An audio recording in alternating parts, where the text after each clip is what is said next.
नासिन काज़ी अहमद में शहीद नसरुल्लाह गडानी जान मोहम्मद मर्जे कातलन की गिरफ़्तारी लाइ सियासी समाजी तंज़ीमनि जे अख़बारनि ऐं सहाफ़ियुनि पारां रैली कढी क़ौमी शहर ते धरणो हंयो वियो। उन हवाले सां पेश आहे ज़ुल्फ़कार अली टामरी जी हीअ रिपोर्ट।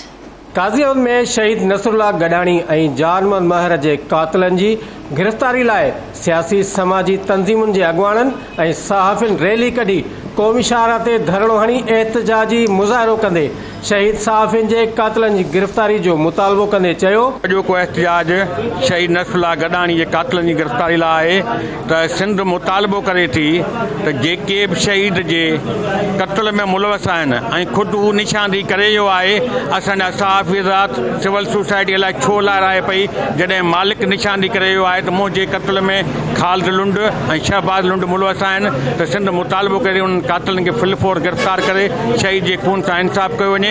सिंध में शहीद जान मोहम्मद जे खून सां जेको आहे सो त इंसाफ़ न थियो। उहो बि असांजो हिकु सहाफ़ी दोस्त हो जेको ग़रीबनि जो आवाज़ हो उनखे दॿायो वियो, उनखे शहीद कयो वियो। उन खां पोइ नसरुल्लाह गडानी हज़ारनि जी अखि में जेको कंडो हो हुन पंहिंजे मारूड़नि जी ॻाल्हि कई। असां चवंदा त हिकिड़े खे नसरुल्लाह गडानी खे मारींदव त हिते सभई नसरुल्लाह गडानी पैदा थी वेंदा। हिते जनम मर जो खून सां इंसाफ़ न थियो, वरी नसरुल्लाह गडानी आयो। हिते अज़ीज़ में जो खून सां इंसाफ़ कोन थियो। हिते रोज़ाना इहो थी रहियो आहे।